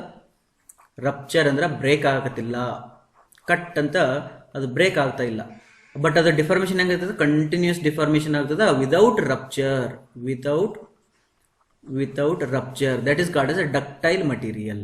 For example, your bubble gum is a pure ductile material. ನೀವು ಜಗ್ಗಿದ ಡಿಫಾರ್ಮ್ ಆಗ್ತದ, ಬಟ್ ಅದು ರಪ್ಚರ್ ಆಗಂಗಿಲ್ಲ. ಬಟ್ ಅದೇ ಚಾಕ್ ಪೀಸ್ ತಗೊಳ್ರಿ, ಚಾಕ್ ಪೀಸ್ ಜಗ್ರಿ ಅಥವಾ ಬೆಂಡ್ ಮಾಡ್ರಿ, ಅದು ಹಿಂಗ ಡಿಫಾರ್ಮೇಶನ್ ಆಗಂಗಿಲ್ಲ. ಅದು ಒಮ್ಮೆ ಕಟ್ ಅಂತ ಬ್ರೇಕ್ ಆಗ್ತದೆ. That is your brittle. ಹಾಗಾದ್ರೆ ಬ್ರಿಟಲ್ ಡೆಫಿನೇಷನ್ ಏನಂಬುದು? Material which ruptures with little or no plastic. Okay, little or no plastic. For example, ಇದು ಯಾವ್ದು ನಿಮ್ದು ಚಾಕ್ ಪೀಸ್ ಇರ್ತದೆ ಅಂತ ತಿಳ್ಕೊಡ್ರಿ. ಚಾಕ್ ಪೀಸ್ ಬೆಂಡ್ ಮಾಡಿದ್ರೆ ಅದನ್ನ ಇಲ್ಲಿ ಗಟ್ಟಿಯಾಗಿ ಹಿಡ್ಕೊಂಡು ಇದನ್ನ ಬೆಂಡ್ ಮಾಡಿದ್ರೆ ಅದೇನಾಗ್ತದ? ಡೈರೆಕ್ಟ್ ಆಗಿ ಅದು ಕಟ್ ಆಗಿಬಿಡ್ತದ. ಸ್ವಲ್ಪ ಏನು ಏನಾಗಂಗಿಲ್ಲ, ಪ್ಲಾಸ್ಟಿಕ್ ಆಗಂಗಿಲ್ಲ. Plastic you will not observe, just ಅದು ಕಟ್ ಆಗಿಬಿಡುತ್ತೆ. ಅದೇ ನೀವು ಬ್ಲೇಡ್ ತಗೊಳ್ರಿ. ಓಕೆ, ಬ್ಲೇಡ್ ಇರ್ತದಲ್ಲ, ಹಿಂಗೆ ಬ್ಲೇಡ್ ಇರ್ತದಲ್ಲ, ಈ ಬ್ಲೇಡ್ ಅಂತ ತಗೊಂಡು ಬೆಂಡ್ ಮಾಡ್ತೀರಿ. ಬೆಂಡ್ ಮಾಡಿದಾಗ ಅದು ಬ್ಲೇಡ್ ಕಟ್ ಆಗ್ತದ. ಸ್ವಲ್ಪ ನೀವು ಅಬ್ಸರ್ವ್ ಮಾಡಿದ್ರಿ ಅಂತ ತಿಳ್ಕೊಳ್ರಿ, ಆ ಬ್ಲೇಡ್ ಹಿಂಗಿದ್ದು ಹಿಂಗೆ ಕಟ್ ಆಗಿತ್ತು ಅಂದ್ರೆ, ಈ ಶಾರ್ಪ್ ಎಜ್ ಇತ್ತು ಅಂದ್ರೆ blade is a purely brittle material. Sometimes ಅದು ಬ್ರೇಕ್ ಆದಾಗ ಇಲ್ಲಿ ಕಟ್ ಆದಾಗ ಅದು ಹಿಂಗೆ ಬಂದಿರ್ತೈತಿ, ಎಜ್ ಹಿಂಗೆ ಬಂದಿರ್ತೈತಿ ಸ್ವಲ್ಪ, ಅಂದ್ರೆ ಲಿಟಲ್ ಪ್ಲಾಸ್ಟಿಕ್ ಅದ ಅಂತ ಅರ್ಥ. ಓಕೆ, ಕೆಲವು ತಂತಿ ಇರ್ತದೆ ನೋಡ್ರಿ, ತಂತಿ ಹಿಂಗೆ ಬೆಂಡ್ ಮಾಡಿದ್ರೆ ಅದು ಹಿಂಗೆ ಬರ್ತದೆ. ಓಕೆ, ಇಲ್ಲೇನು ರಪ್ಚರ್ ಆಗಿಲ್ಲ ಅಂದ್ರೆ ಅದು ಡಕ್ಟೈಲ್ ಅದ. ಬಟ್ ಜೆ ವೈರ್ ಅಂತ ಇರ್ತದೆ ಗೊತ್ತಾ? ಕನ್ಸ್ಟ್ರಕ್ಷನ್ಸ್ ಅಲ್ಲಿ ಜೆ ವೈರ್ ಅಂತ ಇರ್ತದೆ. ಆ ಜೆ ವೈರ್ನ ಒಂದ್ಸತಿ ಹಿಂಗ ಬೆಂಡ್ ಮಾಡಿಬಿಟ್ರೆ ಕಟ್ ಆಗಿಬಿಡ್ತದೆ. Okay, that is because of brittle material. Brittle material ಮಟೀರಿಯಲ್ ಬ್ರಿಟಲ್ನೆಸ್ ಹೆಚ್ಚಿಗೆ ಆಗಬೇಕಿತ್ತು ಅಂದ್ರೆ ಅದರಲ್ಲಿ ಕಾರ್ಬನ್ ಕಂಟೆಂಟ್ ಆಡ್ ಮಾಡ್ತಾರೆ. ಅದರಲ್ಲಿ ಏನ್ ಮಾಡ್ತಾರ? Carbon content, no doubt. Okay, carbon content ಜಾಸ್ತಿ ಆದ್ರೆ ಅದು ಮಟೀರಿಯಲ್ ಏನಾಗ್ತದ? ಬ್ರಿಟಲ್ ಆಗ್ತಾ ಹೋಗ್ತದ. ಅಂಡರ್ಸ್ಟುಡ್? ಕಾರ್ಬನ್ ಕಂಟೆಂಟ್ ಜಾಸ್ತಿ ಆದ್ರೆ ಬ್ರಿಟಲ್ ಆಗ್ತಾ ಹೋಗ್ತದ. ಮಟೀರಿಯಲ್ ಬ್ರಿಟಲ್ ಆಯ್ತು ಅಂತಂದ್ರೆ ಅದರಲ್ಲಿ ಈಲ್ಡ್ ಸ್ಟ್ರೆಸ್ ಬರಂಗಿಲ್ಲ. When the material is brittle, yield stress can not be observed. ಅರ್ಥತಾ? ವೆನ್ ದ ಮಟೀರಿಯಲ್ ಏನಿರ್ತದ ಬ್ರಿಟಲ್ ಇದ್ದಾಗ ಈಲ್ಡ್ ಸ್ಟ್ರೆಸ್ ಬರಂಗಿಲ್ಲ. ಈಲ್ಡ್ ಸ್ಟ್ರೆಸ್ ಕಾಣಂಗಿಲ್ಲ ಅಂದ್ರೆ ಏನರ್ಥ? ಹಂಗಾದ್ರೆ ಏನ್ ಮಾಡ್ಬೇಕ್ರಿ ಅಂತಂದ್ರೆ, ಬಿಡು, ಈಲ್ಡ್ ಸ್ಟ್ರೆಸ್ ಕಾಣಂಗಿಲ್ಲ ಅಂದ್ರೆ ಬಿಡು, ಅಲ್ಟಿಮೇಟ್ ಸ್ಟ್ರೆಸ್ ತಗೋ. ಓಕೆ, ಅದ್ರೊಳಗೆ ಏನಿರ್ತದ? ಅಲ್ಟಿಮೇಟ್ ಸ್ಟ್ರೆಸ್ ಇರ್ತದ. ಹಾಗಾದ್ರೆ ಡಕ್ಟೈಲ್ ಮಟೀರಿಯಲ್ ಒಳಗೆ ಏನಿರ್ತದ? ಡಕ್ಟೈಲ್ ಮಟೀರಿಯಲ್ ಒಳಗೆ ಈಲ್ಡ್ ಸ್ಟ್ರೆಸ್ ಇರ್ತದ, ಅಲ್ಟಿಮೇಟ್ ಸ್ಟ್ರೆಸ್ ಇರ್ತದ. ಯಾಕೆ ನೋಡ್ರಿ, ಬ್ರಿಟಲ್ ಮಟೀರಿಯಲ್ ಹಿಂಗ್ ಬಿದ್ದು ಬಿಡ್ತದ ಅಂದ್ರೆ ಈ ಅಲ್ಟಿಮೇಟ್ ಸ್ಟ್ರೆಸ್ ಅದ, ಇಲ್ಲಿ ಈಲ್ಡ್ ಆಗ್ಲಿಲ್ಲ. ಅದೇ ಡಕ್ಟೈಲ್ ಮಟೀರಿಯಲ್ ಇತ್ತು ಅಂತಂದ್ರ ಅದು ಹಿಂಗ್ ಬಂದಿರ್ತದ, ಅಲ್ಲಿ ಈಲ್ಡ್ನು ಅದ ಪ್ಲಸ್ ಅಲ್ಟಿಮೇಟ್ ಲೋಡು ಅದ. ಅರ್ಥಾಯ್ತಾ? ನಮ್ಮ ಡಿಸೈನ್ಗೆ ಯಾವಾಗಲೂ ಫಾರ್ ಡಿಸೈನ್ ಕಾನ್ಸೆಪ್ಟ್ಸಿಗೆ ನಾವೇನ್ ಮಾಡ್ತೀವಿ ಅಂತಂದ್ರೆ ಈಲ್ಡ್ ಸ್ಟ್ರೆಸ್ ಬೇಕು. ನಮಗೇನ್ ಬೇಕು? ಈಲ್ಡ್ ಸ್ಟ್ರೆಸ್ ಬೇಕು. ಈಲ್ಡ್ ಸ್ಟ್ರೆಸ್ ಇತ್ತಂದ್ರೆ ಈಲ್ಡ್ ಸ್ಟ್ರೆಸ್ ತಗೋ, ಈಲ್ಡ್ ಸ್ಟ್ರೆಸ್ ಇಲ್ಲ ಅಂದ್ರೆ ಅಲ್ಟಿಮೇಟ್ ಸ್ಟ್ರೆಸ್ ತಗೋ. ಇಲ್ಲ ಅಂದ್ರೆ ಇಲ್ಲ ಅಂದಾಗ ಮಾತ್ರ. ಇಲ್ಲಿ ಈಲ್ಡ್ ಅದ ಅಲ್ಟಿಮೇಟ್ ಅದ ಅಂದ್ರೆ ಈಲ್ಡ್ ತಗೋ, ಇಲ್ಲಿ ಈಲ್ಡ್ ಇಲ್ಲ ಅಂದ್ರೆ ಅಲ್ಟಿಮೇಟ್ ತಗೋ. ಅದ್ರ ಸಲ ನಿಮಗೆ ಫ್ಯಾಕ್ಟರ್ ಆಫ್ ಸೇಫ್ಟಿ ನಿನ್ನೆ ಹೇಳಿದೆ. ಫ್ಯಾಕ್ಟರ್ ಆಫ್ ಸೇಫ್ಟಿ ಫಾರ್ಮುಲಾ ಏನಂದ್ರೆ ultimate stress divided by working stress and factor of safety equal to ಮತ್ತೇನದು yield stress divided by working stress ಅಂತ ಹೇಳಿದೆ.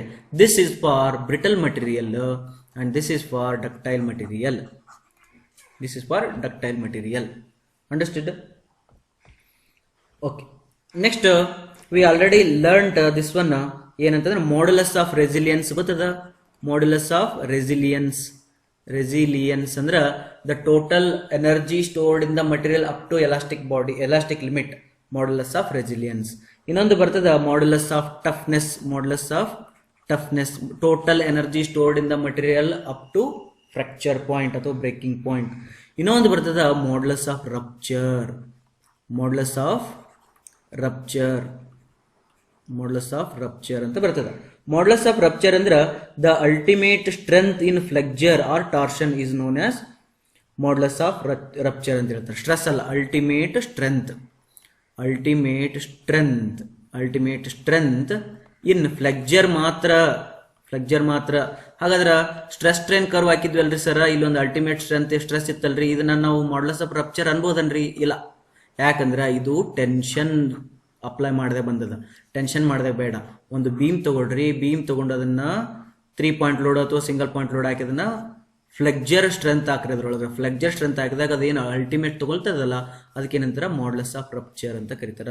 ಅದು ನೀವು ಹಿಂಗ ಆದ್ರೂ ಬೆಂಡ್ ಮಾಡ್ರಿ ಅಥವಾ ಟಾರ್ಷನ್ ಅದನ್ನ ಟ್ವಿಸ್ಟ್ ಮಾಡಿ ಆದ್ರೂ ಬೆಂಡ್ ಮಾಡ್ರಿ. Okay, both is okay. That is called as modulus of rupture.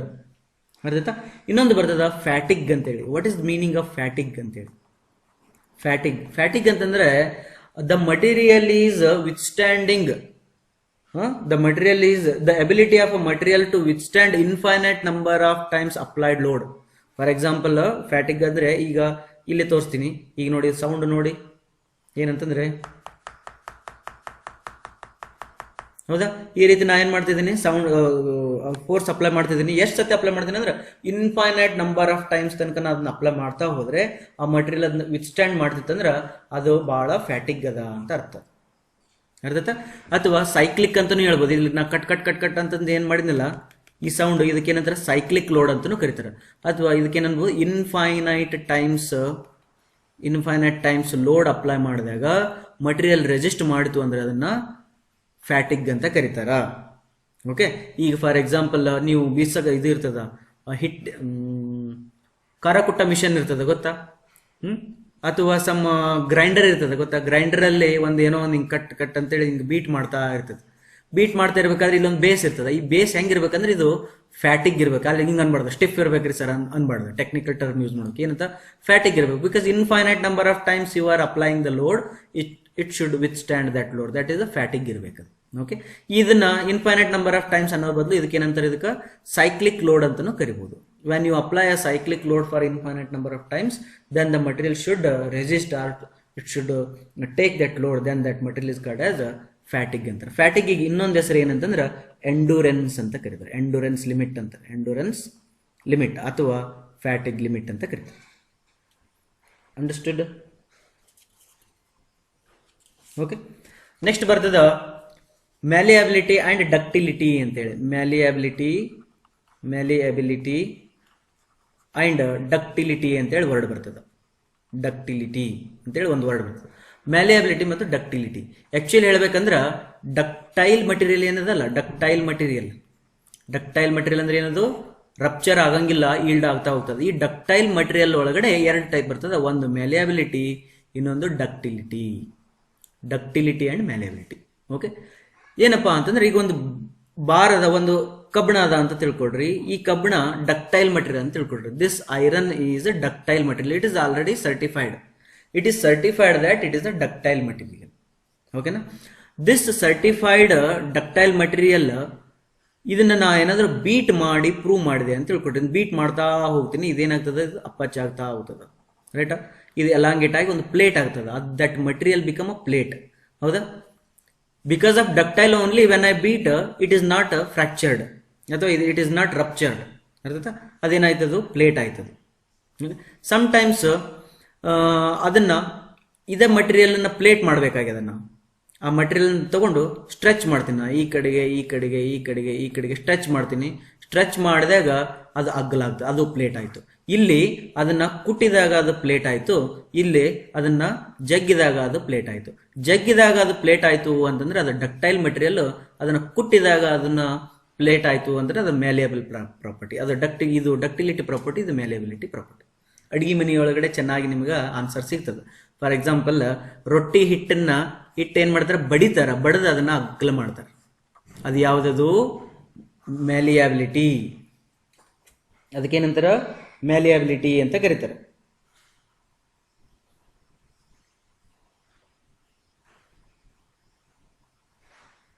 Compressive ಹಾಕಿ ಅಂದ್ರೆ ಅದನ್ನ ಬಡಿದು ಅದನ್ನ ಅಗಲ ಮಾಡ್ತಾರೆ, ಅದನ್ನ ಮ್ಯಾಲಿಯಬಿಲಿಟಿ ಅಂತಾರೆ. ಓಕೆ, ಇಲ್ಲಿ ಸಮ್ಟೈಮ್ಸ್ ಈ ಹೋಳಿಗೆ ಮಾಡ್ಬೇಕಾದಾಗ ಹಿಟ್ಟು ತಗೊಂಡು ಅದನ್ನ ಏನ್ ಮಾಡ್ತಾರೆ, ಇಲ್ಲಿ ಹೂರ್ಣ ಹಾಕ್ಬೇಕಾದ್ರೆ ಅದನ್ನ ಬಡಿಯಂಗಿಲ್ಲ, ಅದನ್ನ ಈ ಕಡೆಯಿಂದ ಈ ಕಡೆ ಈ ಕಡೆ ಈ ಕಡೆ ಈ ಕಡೆ ಕೈಲೇ ಜಗ್ತಾರೆ ಅದನ್ನ. ಓಕೆ, ಜಗ್ಗಿ ಜಗ್ಗಿ ಜಗ್ಗಿ ಜಗ್ಗಿ ಅದನ್ನ ದೊಡ್ಡದು ಮಾಡಿ ಇಲ್ಲಿ ಹೂರ್ಣ ಇಟ್ಟು ಅದನ್ನ ಇದು ಮುಚ್ತಾರೆ. ಇಲ್ಲಿ ಏನ್ ಮಾಡಿದ್ರು, ಜಗ್ಗಿ ಅದನ್ನ ದೊಡ್ಡದು ರೊಟ್ಟಿ ಮಾಡಿದಂಗೆ ಮಾಡಿದ್ರು. Therefore this is the ductility. ಬಡದು ಮಾಡಿದ್ರೆ ಅದು ಮ್ಯಾಲಿಯಬಿಲಿಟಿ, ಜಗ್ಗಿ ಮಾಡಿದ್ರೆ ಅದು ಡಕ್ಟಿಲಿಟಿ. ಹಾಗಾದ್ರೆ ಟೆಕ್ನಿಕಲ್ ಇಂಗ್ಲೀಷ್ ಒಳಗೊಂದು ಸ್ವಲ್ಪ ನೋಡ್ಬೇಕಲ್ಲ, ಕನ್ನಡದಾಗ ನೋಡಿದ್ರೆ ಹೆಂಗ. ಓಕೆ, ನಿಮ್ಗೆ ಇದ್ರೂ ಸಿಗ್ತದೆ, KPSC ಅಲ್ಲಿ ಕನ್ನಡದಲ್ಲೂ ಕೂಡ ಇರ್ತದ, ಅಲ್ಲಿ ನೀವು ನೋಡ್ಬೋದು. ಓಕೆ, ಬರ್ಕೊಳ್ಳಿ. ಡಕ್ಟಿಲಿಟಿ ಅಂತಂದ್ರೆ elongation and reduction of area of a test piece tested to failure the tension is no ಬೇಡ, ಇದು ಬೇಡ. ಬರ್ಕೊಡಿ. ಡಕ್ಟಿಲಿಟಿ ಅಂದ್ರೆ ಬರ್ಕೊಡ್ರಿ, the plastic response of the material to the tensile force is known as ductility. Plastic response of the material to tensile force is called as a ductility. Malleability ಅಂದ್ರೆ plastic response to the compressive force is called as a malleability. In both the way plastic response ಅನ್ನದ ಹಿಗ್ಗಾಕತ್ತದ, but malleability ಒಳಗಡೆ ಒತ್ತಿದಾಗ ಹಿಗ್ಗದ. Okay, compressive force ಹಾಕಿದಾಗ plastic response ಬಂದದ. ಇದರಲ್ಲಿ ductility ಒಳಗಡೆ tension force ಹಾಕಿದಾಗ ಅದರದ್ದು ಪ್ಲಾಸ್ಟಿಕ್ ರೆಸ್ಪಾನ್ಸ್ ಕಂಡದ. ಓಕೆ, ವೆರಿ ಇಂಪಾರ್ಟೆಂಟ್ ಟರ್ಮ್ಸ್ ಇದು, ನೆನ್ಪಿಟ್ಕೊಳ್ಳಿ. ನೆಕ್ಸ್ಟ್ ಬರ್ತದ ಕ್ರೀಪ್ ಅಂತೇಳಿ. ಕ್ರೀಪ್ ಅಂತಂದ್ರೆ ಟೈಮ್ ಡಿಪೆಂಡೆಂಟ್ ಡಿಫಾರ್ಮೇಶನ್.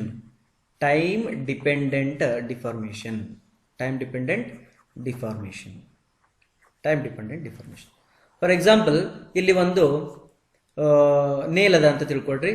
ಈ ನೇಲ್ಗೆ, ಈ ಹುಕ್ಕಿಗೆ ಒಂದು ಪ್ಲಾಸ್ಟಿಕ್ ಚೀಲ ಹಾಕ್ತೀನಿ, ಇಲ್ಲಿ ಒಂದು ಪ್ಲಾಸ್ಟಿಕ್ ಬ್ಯಾಗ್ ಹಾಕ್ತೀನಿ. ಅದರಲ್ಲಿ 1 ಕಿಲೋ ಸ್ಟೋನ್, 1 kg ಸ್ಟೋನ್ ಇಡ್ತೀನಿ. 1 kg ಸ್ಟೋನ್ ಇಟ್ಟು just after 1 year if I come back and check, then ಇದೇನಾಗಿರ್ತದ, ಇದು ಇಲ್ಲಿ ತನಕ ಅದು ಹಿಗ್ಗಿರ್ತದ. ಇದು ಪ್ಲಾಸ್ಟಿಕ್ ಏನಾಗಿದೆ, ಇದು ಹಿಗ್ಗದ.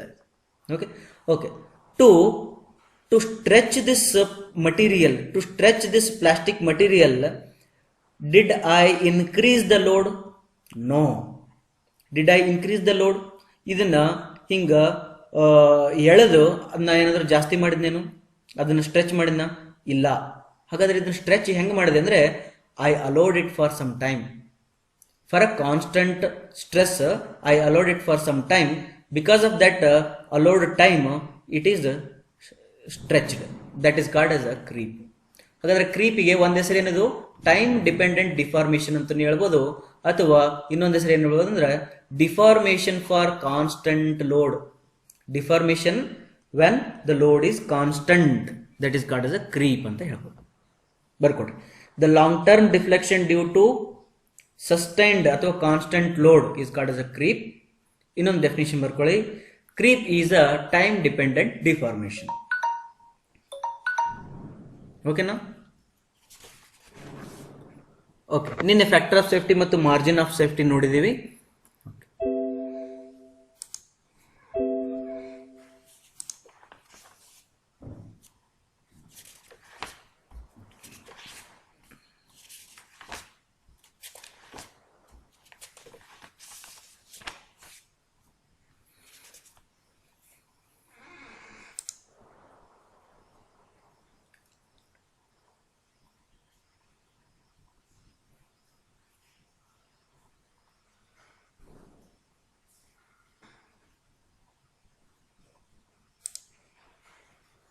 Now, last concept in stress strain curve, in stress strain chapter, that is a temperature stress.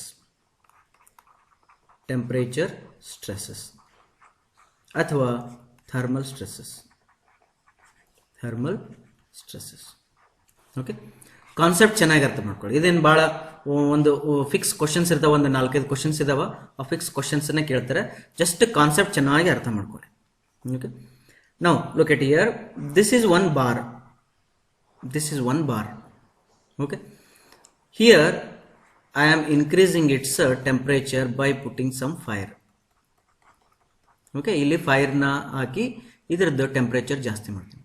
when I put a fire here, then whether this body elongates or contracts, ಹೇಳ್ರಿ, ಇದು ಎಕ್ಸ್ಪ್ಯಾಂಡ್ ಆಗ್ತದೋ ಅಥವಾ compress ಆಗ್ತದೋ? What ಇದು expand ಆಗ್ತದೋ compress ಆಗ್ತದೋ? When temperature is increased the material ಏನಾಗ್ತದ? Expand ಆಗ್ತದೆ. ಅರ್ಥ ಆಯ್ತಾ? ಇಲ್ಲಿ ತೋರಿಸ್ಲಿ, the material is expanded. The material is expanded. Understood? Okay. When the material is subjected to increase in temperature, the material expands. This you know, you can write down. Okay, na? When a material is subjected to increase in temperature, it expands. When very important, when it is allowed to expand, then there won't be any stress induced in it. When it is allowed to expand, then there is no stress induced in it. Very important. ಏನಂದ್ರೆ ಒಂದು material ಅದ, ಆ material ಅದ temperature ಜಾಸ್ತಿ ಮಾಡಿದ್ರೆ ಅದು expand ಆಗಕತ್ತದ. ಅದು expand ಆಗ್ಲಿಕ್ಕೆ ನೀವು ಅಲೋ ಮಾಡಿದಿರಿ ಅಂದ್ರೆ ಆ ಮಟೀರಿಯಲ್ ಅಲ್ಲಿ ಸ್ಟ್ರೆಸ್ ಇರೋದಿಲ್ಲ. No stress induced in it. Very important. ತಿಳಿತಾ? Second, if you are not allowing that material to expand, then stress induces. That induced stress is called as thermal stress. ಅಂದ್ರೆ ಒಂದು ಬಾಡಿ ಅದ, ಆ ಬಾಡಿನ ನೀವು 4 ಕಡೆ ಫಿಕ್ಸ್ ಮಾಡಿದಿರಿ ಅಥವಾ 2 ಕಡೆಗೆ ಫಿಕ್ಸ್ ಮಾಡಿಬಿಟ್ಟಿದ್ರಿ. ಅದನ್ನ ಬಾಡಿನ ಫಿಕ್ಸ್ ಮಾಡಿ ಅದರದ್ದು ಟೆಂಪರೇಚರ್ ಜಾಸ್ತಿ ಮಾಡೋದು. ಇದ್ರದ್ದು ಟೆಂಪರೇಚರ್ ಜಾಸ್ತಿ ಮಾಡಿದಾಗ ಇದು ಹಿಗ್ಬೇಕಂತ ಆಸೆ ಪಡ್ತದ. ಯಾಕಂದ್ರೆ ಟೆಂಪರೇಚರ್ ಜಾಸ್ತಿ ಆಗಿದೆ ಅಂದ್ರೆ ಹಿಗ್ಬೇಕಂತ ಆಸೆ ಪಡ್ತದ. ಬಟ್ ಈ ವಾಲ್ಸ್ ಏನದಾವಲ್ಲ ಅದನ್ನ ಹಿಗ್ಗಿಸಿಕೊಡಂಗಿಲ್ಲ ಅಂದ್ರ ಅದ್ರೊಳಗಡೆ ಸ್ಟ್ರೆಸ್ ಇಂಡ್ಯೂಸ್ ಆಗ್ತದ. ಒಂದು ಸರ್ಫೇಸ್ ಅದ, ಆ ಸರ್ಫೇಸ್ ಅಲ್ಲಿ ಫ್ರಿಕ್ಷನ್ಲೆಸ್ ಒಂದು ರಾಡ್, ಸ್ಟೀಲ್ ರಾಡ್ ಇಟ್ಟಿದೀವಿ ಅಂತ ತಿಳ್ಕೊಡ್ರಿ. ಫ್ರಿಕ್ಷನ್ಲೆಸ್ ಸ್ಟೀಲ್ ರಾಡ್ ಇಟ್ಟು ಇದನ್ನ ಹೀಟ್ ಮಾಡಿದ್ರೆ ಇದರಲ್ಲಿ ಸ್ಟ್ರೆಸ್ ಇಂಡ್ಯೂಸ್ ಆಗಂಗಿಲ್ಲ. ಯಾಕಂದ್ರೆ ಅದು it is allowed, it is free to expand itself. ಅದೇನ್ ಮಾಡ್ತದ? ಅದು ತನ್ನಷ್ಟಕ್ಕೆ ತಾನ ಎಕ್ಸ್ಪ್ಯಾಂಡ್ ಆಗಿಬಿಡ್ತದ. Therefore stress is not induced. Concept is clear? Right. Next very important ಅಂದ್ರೆ, ಓಕೆಪ್ಪ ಸ್ಟ್ರೆಸ್ ಇಂಡ್ಯೂಸ್ ಆಯ್ತು, but which type of stress is induced? ಅರ್ಥಾಯ್ತಾ? ಅದ್ರೊಳಗಡೆ ಯಾವ ಟೈಪ್ ಆಫ್ ಸ್ಟ್ರೆಸ್ ಅದ? ಕಾಂಪ್ರೆಸಿವ್ ಸ್ಟ್ರೆಸ್ ಅದನೋ, ಟೆನ್ಸೈಲ್ ಸ್ಟ್ರೆಸ್ ಅದನೋ, ಅಥವಾ ಯಾವ ಸ್ಟ್ರೆಸ್ ಅದ ನೋಡ್ಬೇಕಲ್ಲ, ಅದ್ರ ಸಲ ನೋಡೋಣ. ಈಗ ದ ಮಟೀರಿಯಲ್ ಹಿಂಗದ ಅಂತ ತಿಳ್ಕೊಳ್ಳಿ. ಓಕೆನಾ? ಈ ಮಟೀರಿಯಲ್ ಇಲ್ಲಿ ಅದ, ಇದು 2 ಕಡೆ ಫಿಕ್ಸ್ ಮಾಡಿದ್ದೀನಿ ಅಂತ ತಿಳ್ಕೊಳ್ಳಿ. ಓಕೆ, ನಾವು temperature is increased. Temperature increase ಮಾಡಿದಾಗ ಇದು ಹಿಗ್ಬೇಕು ಅಂತ ಆಸೆ ಪಡ್ತದ. ಇದು ಹಿಗ್ಬೇಕಂತ ಆಸೆ ಪಡ್ಬೇಕಾದ್ರೆ ಅದು ಎಕ್ಸ್ಪ್ಯಾಂಡ್ ಆಗ್ತದ. Okay, you can see my hands in the corner. ಇದು ಎಕ್ಸ್ಪ್ಯಾಂಡ್ ಆಗ್ತದ, ಬಟ್ ಅದು ವಾಲ್ ಏನದಲ್ಲ ಎಕ್ಸ್ಪ್ಯಾಂಡ್ ಆಗಬೇಡ ಅಂತೇಳಿ ಅದು ಅದನ್ನ ರೆಸ್ಟ್ರಿಕ್ಟ್ ಮಾಡ್ತದ. ಅಂದ್ರ ದ ಮಟೀರಿಯಲ್ ಒಳಗಡೆ ಕಾಂಪ್ರೆಸಿವ್ ಫೋರ್ಸ್ ಇಂಡ್ಯೂಸ್ ಆಗ್ತದ. ಬಹಳ ಇಂಪಾರ್ಟೆಂಟ್. ಹುಡುಗರೆಲ್ಲ ಟೆನ್ಷನ್ ಬರೀತಾರ. ಓಕೆ, ಬಿಕಾಸ್ ಅದು ಕಾಮನ್ ಆಗಿ ಹಂಗ ಕಣ್ಣಂಗೆ ಕಾಣ್ತದ. ಟೆಂಪರೇಚರ್ ಹೆಚ್ಚಿಗೆ ಮಾಡಿದಾಗ ಎಕ್ಸ್ಪ್ಯಾಂಡ್ ಆಗ್ತದ, ಬಟ್ ಒಳಗಡೆ ಕಾಂಪ್ರೆಸಿವ್ ಫೋರ್ಸ್ ಇಂಡ್ಯೂಸ್ ಆಗ್ತದ. ಓಕೆ, ಇನ್ನೊಂದು ಎಕ್ಸಾಂಪಲ್ ಅಂದ್ರೆ, ಈಗ ಒಂದು ಬಾರದ 2 ಕಡೆಗೆ ಫಿಕ್ಸ್ ಮಾಡಿದೀವಿ, ಟೆಂಪರೇಚರ್ ಡಿಕ್ರೀಸ್ ಮಾಡಿದೀವಿ ಅಂದ್ರೆ ಇದು ಒಳಗೆ ಬರಬೇಕು ಅಂತ ಆಸೆ ಪಡ್ತದ.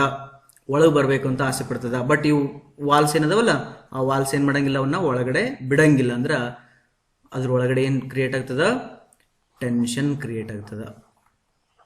ನೋಡಿ, ಆರೋಸ್ ನೋಡಿ ಕನ್ಫ್ಯೂಸ್ ಆಗ್ಬೇಡ್ರಿ.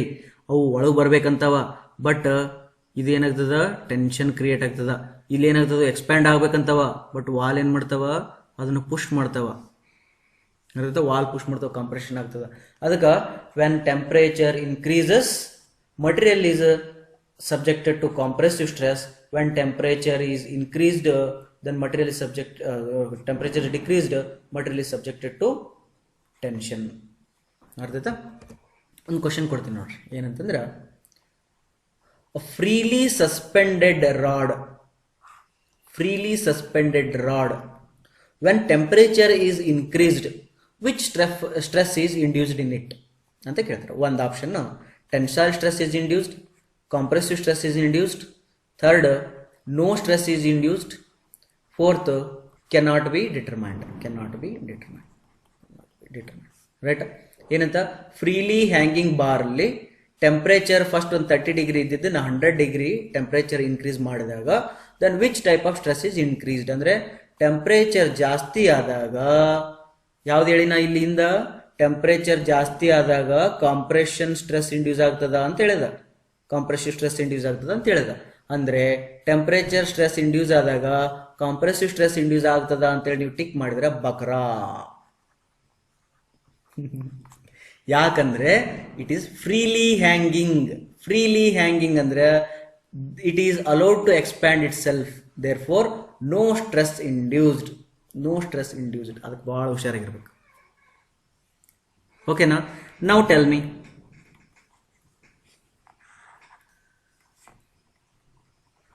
ಓಕೆ, ಇದು ಬೇಡ, ಇದು ಪ್ರಾಬ್ಲಮ್ ತಗೊಂಡು ಹೇಳ್ತೀನಿ, ನಾಟ್ ನೌ. ಅರ್ಥ ಆಯ್ತಾ? How they confuse, you got it. Now ಈಗ ಒಂದು ಮಟೀರಿಯಲ್ ಅದ, ಈ ಕಡೆ ಫಿಕ್ಸ್ ಅದ ಅಂತ ತಿಳ್ಕೊಳ್ಳಿ. ಟೆಂಪ್ರೇಚರ್ನ ಜಾಸ್ತಿ ಮಾಡಿದಾಗ, ಟೆಂಪ್ರೇಚರ್ ಜಾಸ್ತಿ ಆದಾಗ ಇದು ಎಕ್ಸ್ಪ್ಯಾಂಡ್ ಆಗ್ತದ ಅಂತ ಹೇಳಿದೆ. ಇದು ಎಕ್ಸ್ಪ್ಯಾಂಡ್ ಆಗ್ತದೆ. ಎಷ್ಟು ಎಕ್ಸ್ಪ್ಯಾಂಡ್ ಆಗ್ತದ ಅಂದ್ರೆ ಇಷ್ಟು ಎಕ್ಸ್ಪ್ಯಾಂಡ್ ಆಗ್ತದೆ. ಎಷ್ಟು ಎಕ್ಸ್ಪ್ಯಾಂಡ್ ಆಗ್ತದ? ಇಷ್ಟು ಎಕ್ಸ್ಪ್ಯಾಂಡ್ ಆಗ್ತದೆ. ಅದಕ್ಕೆ ಡೆಲ್ಟಾ ಎಲ್ ಅಂತ ಕರೆಯೋಣ. ಅದನ್ನ ಹೆಂಗೆ ಮೆಜರ್ ಮಾಡೋದು ಅಂದ್ರೆ ಎಲ್ ಆಲ್ಫಾ ಟಿ ಫಾರ್ಮುಲಾದಿಂದ ಮೆಜರ್ ಮಾಡೋದು. ವೇರ್ ಎಲ್ ಏನಂತಂದ್ರೆ that is the total length of the bar, and alpha ಏನಂದ್ರೆ that is the thermal coefficient of a material which is constant for a particular material. T ಏನಂತಂದ್ರ increase ಇನ್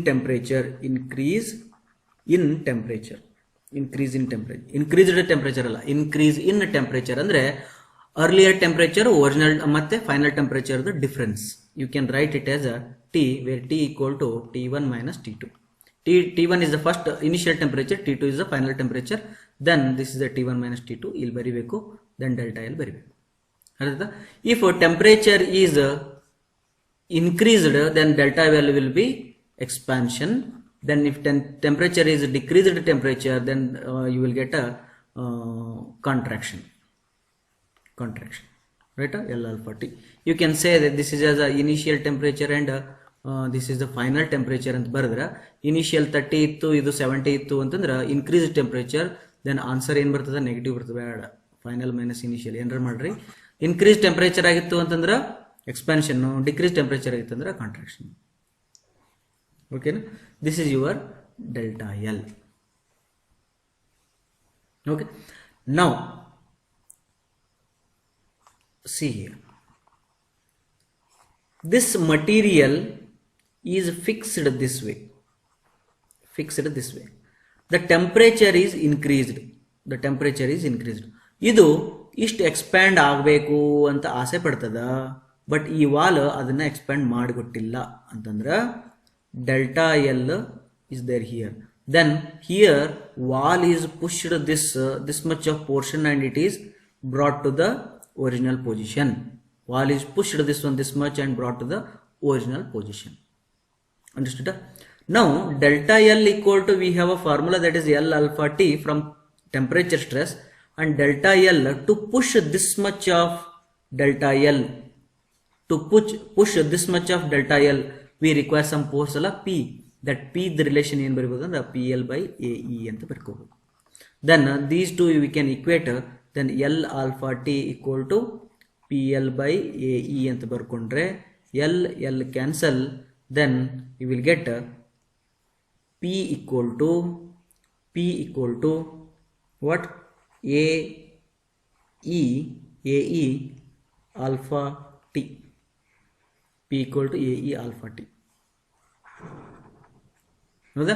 ಎಷ್ಟು force ಬೇಕು ಅಂತಂದ್ರೆ, ಎಷ್ಟು force induce ಆಗಿರ್ತದ ಅಂದ್ರೆ ಅದು ಇಷ್ಟ ಆಗಿರ್ತದೆ. ಎಷ್ಟು ಸ್ಟ್ರೆಸ್ ಇಂಡ್ಯೂಸ್ ಆಗಿರ್ತದ ಅಂತಂದ್ರೆ P by A ಅಂದ್ರೆ ಸ್ಟ್ರೆಸ್ ಅಲ್ಲ, A ಈ ಕಡೆ ತಗೊಂಬಂದ್ರೆ stress, temperature stress equal to alpha T E.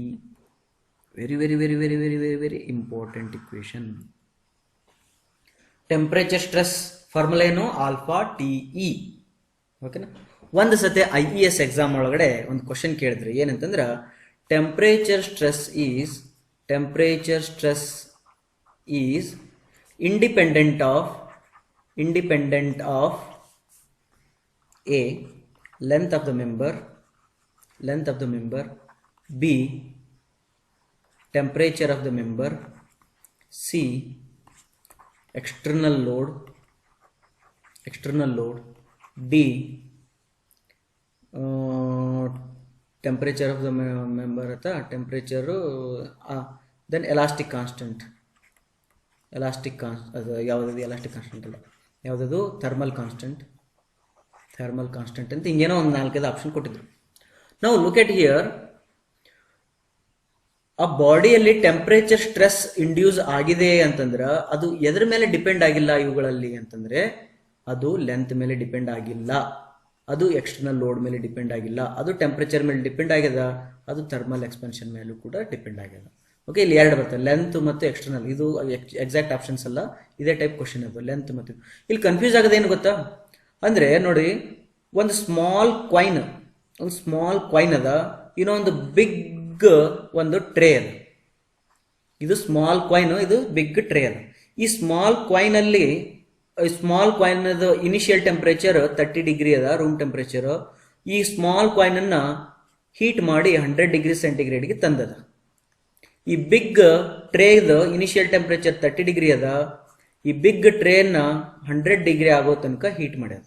ಹಾಗಾದ್ರೆ ಇದ್ರೊಳಗಡೆ ಎಷ್ಟು ಸ್ಟ್ರೆಸ್ ಇಂಡ್ಯೂಸ್ ಆಗಿರ್ತದ, ಇದ್ರೊಳಗಡೆ ಎಷ್ಟು ಸ್ಟ್ರೆಸ್ ಇಂಡ್ಯೂಸ್ ಆಗಿರ್ತದ ಅಂತ ಕ್ವಶನ್ ಇತ್ತಂದ್ರ, ಎರಡರಲ್ಲೂ ಕೂಡ ಸೇಮ್ ಸ್ಟ್ರೆಸ್ ಇಂಡ್ಯೂಸ್ ಆಗಿರ್ತದ. ಯಾಕ ಅಂತಂದ್ರೆ ಇಕ್ವೇಶನ್ ಅನ್ನ ನೋಡ್ರಿ, ಈ ಇಕ್ವೇಶನ್ ಒಳಗಡೆ ಏನಿಲ್ಲ, ಡೈಮೆನ್ಷನ್ಸ್ ಪ್ರಾಪರ್ಟಿ ಏನು ಬರ್ದಿಲ್ಲ. ಆಲ್ಫಾ ಮಟೀರಿಯಲ್ ಮೇಲೆ ಡಿಪೆಂಡ್ ಅದ. ಟೆಂಪರೇಚರು ಎರಡು ಕಾಯಿನ್ಗೂ ಮತ್ತು ಟ್ರೇಗೂ ಸೇಮ್ ಟೆಂಪರೇಚರ್ ಇನ್ಕ್ರೀಸ್ ಮಾಡ್ರಿ.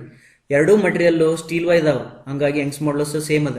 ಎರಡೂ ಮಟೀರಿಯಲ್ ಸ್ಟೀಲ್ ಇದ್ದಿದ್ರಿಂದ ಯಂಗ್ಸ್ ಮಾಡಲಸ್ ಸೇಮ್, ಎರಡೂ ಮಟೀರಿಯಲ್ ಸ್ಟೀಲ್ ಇದ್ದಿದ್ರಿಂದ ಆಲ್ಫಾ ಸೇಮ್. ಟೆಂಪರೇಚರ್ ಎರಡಕ್ಕೂ ಸೇಮ್ ಇನ್ಕ್ರೀಸ್ ಮಾಡಿರಿ, ದೇರ್ ಫೋರ್ ಸ್ಟ್ರೆಸ್ ಎರಡಕ್ಕೂ ಸೇಮ್ ಬರ್ತದ. ಹಂಗಾಗಿ ಮಟೀರಿಯಲ್ ಎಷ್ಟು ದೊಡ್ಡದದ ಎಷ್ಟು ಸಣ್ಣದದ ಡಸಂಟ್ ಮ್ಯಾಟರ್, ಅವೆರಡರಲ್ಲೂ ಕೂಡ ಸೇಮ್ ಸ್ಟ್ರೆಸ್ ಇಂಡ್ಯೂಸ್ ಆಗಿರ್ತದ, ಪ್ರೊವೈಡೆಡ್ ಅವುಗಳನ್ನ ಫ್ರೀಯಾಗಿ ಬಿಟ್ಟಿಲ್ಲ ಅಂತ ಅರ್ಥ. ಓಕೆ, ಅವು ಎಕ್ಸ್ಪ್ಯಾಂಡ್ ಆಗಕ್ಕೆ ನೀವೇನಾರು ಅಲೋ ಮಾಡಿದ್ರೆ ಮತ್ತೆ ಅದರೊಳಗೆ ಸ್ಟ್ರೆಸ್ ಇಂಡ್ಯೂಸ್ ಆಗಂಗಿಲ್ಲ. ಹೇಳ್ತೈತಾ? ನಾವು look at this problem. Okay, this length is 500 mm ಅಂತ 1000 mm ಅಂತ ತಗೊಳ್ಳಿ. This length is 1000 mm and this here ಒಂದು ವಾಲ್ ಅದ, ಇಲ್ಲಿ ತನಕ ಸ್ವಲ್ಪ ಗ್ಯಾಪ್ ಅದ. ಎಷ್ಟು ಗ್ಯಾಪ್ ಅದ ಅಂದ್ರೆ ಒಂದು 6 mm ಗ್ಯಾಪ್ ಅದ. ಇದೆಷ್ಟದ? 6 mm ಗ್ಯಾಪ್ ಅದ. ನಾವು the problem is given like first 0 degree temperature ಇತ್ತು, ನಾವು ಇನ್ಕ್ರೀಸ್ ಟು 100 ಡಿಗ್ರಿ ಸೆಂಟಿಗ್ರೇಡ್. ಅರ್ಥಾಯ್ತಾ? ಲೆಂತ್ ಕೊಟ್ಟಿದ್ದಾನ, ಇದೆಲ್ಲ ಕೊಟ್ಟಿದ್ದಾನ, ಏರಿಯಾ ಏನು ಬೇಕಾಗಂಗಿಲ್ಲ. ನಾವು whether stress is, if temperature is increased from 0 to 100 degree, whether stress is induced here ಅಂತ ಕ್ವಶನ್ ಕೇಳ್ತಾನೆ. ಓಕೆ, ಆಲ್ಫಾ ವ್ಯಾಲ್ಯೂ ಕೊಟ್ಟನ ಅಂತ ತಿಳ್ಕೊಡ್ರಿ. Alpha equal to 12 × 10⁻⁻⁶ per degree centigrade ಅಂತ ಕೊಟ್ಟನ ಅಂತ ತಿಳ್ಕೊಳ್ಳಿ. ಓಕೆ, ಇದು ಆಲ್ಫಾ ಕೊಟ್ಟಿದ್ದಾನ, ಇವೆಲ್ಲ ಕೊಟ್ಟಿದ್ದಾನ. ಇದರೊಳಗೆ ಸ್ಟ್ರೆಸ್ ಇಂಡ್ಯೂಸ್ ಆಗೈತೋ ಇಲ್ಲೋ ಅಂತ ಕ್ವಶನ್. ಅವಾಗ ಆಗೈತೋ ಇಲ್ಲೋ ಫಸ್ಟ್ ಅಷ್ಟೇ ಚೆಕ್ ಮಾಡ್ಬೇಕು ನಾವೀಗ. ಆಗ ನೋಡಬೇಕು ಇದು ಟೆಂಪರೇಚರ್ ಇಷ್ಟು ಇನ್ಕ್ರೀಸ್ ಮಾಡಿದಾಗ ಇದು ಎಷ್ಟು ಎಕ್ಸ್ಪ್ಯಾಂಡ್ ಆಗ್ತದೆ ನೋಡಬೇಕು. ಅವಾಗ ಡೆಲ್ಟಾ ಎಲ್ ಈಕ್ವಲ್ ಟು ಏನಾಗ್ತದ, ಎಲ್ ಆಲ್ಫಾ ಟಿ. ಎಲ್ ಎಷ್ಟದ? 1000 mm. ಆಲ್ಫಾ ಎಷ್ಟದ? 12 × 10⁻⁻⁶ ಅದ. ಟಿ ಎಷ್ಟದ? 100 ಡಿಗ್ರಿ ಸೆಂಟಿಗ್ರೇಡ್. ಓಕೆನಾ? ಆನ್ಸರ್ ಎಷ್ಟು ಬರ್ತದ? ಇಲ್ಲಿ 2 zeros, ಇಲ್ಲಿ 5 zeros ಹೋದ್ರೆ ಎಷ್ಟಾಯ್ತು? 10⁻⁻1 ಆಯಿತು. ಹೌದಾ? 10⁻⁻1. ನೆಕ್ಸ್ಟ್ ಇದು 12, ಅಂದರೆ 12 / 10 ಈಸ್ 1.2. ಎಕ್ಸ್ಪೆನ್ಷನ್ ಎಷ್ಟೈತಿದು? 1.2 mm. ಡೆಲ್ಟಾ ಎಲ್ ಎಷ್ಟೈತಿದು? 1.2 ಎಕ್ಸ್ಪೆನ್ಷನ್. ಇದು ಎಷ್ಟು ಎಕ್ಸ್ಪೆಂಡ್ ಆಗ್ತದಂತೆ? ಇದು ಬರೀ 1.2 mm ಎಕ್ಸ್ಪೆಂಡ್ ಆಗ್ತದ. ಇದು ಎಷ್ಟು ಜಾಗ ಅದ? ಇಲ್ಲಿ 6 mm ಅದ. ಅಂದ್ರೆ ಇದರಲ್ಲಿ ಸ್ಟ್ರೆಸ್ ಇಂಡ್ಯೂಸ್ ಆಗಂಗಿಲ್ಲ. No stress induced. Stress is not induced in the material because ಜಾಗ ಜಾಸ್ತಿ ಅದ. ಇಲ್ಲಿ ಜಾಗ ಏನದ? ಜಾಸ್ತಿ ಅದ. ದೇರ್ ಫೋರ್ ಸ್ಟ್ರೆಸ್ ಇಂಡ್ಯೂಸ್ ಆಗಂಗಿಲ್ಲ. ತಿಳಿತಾ?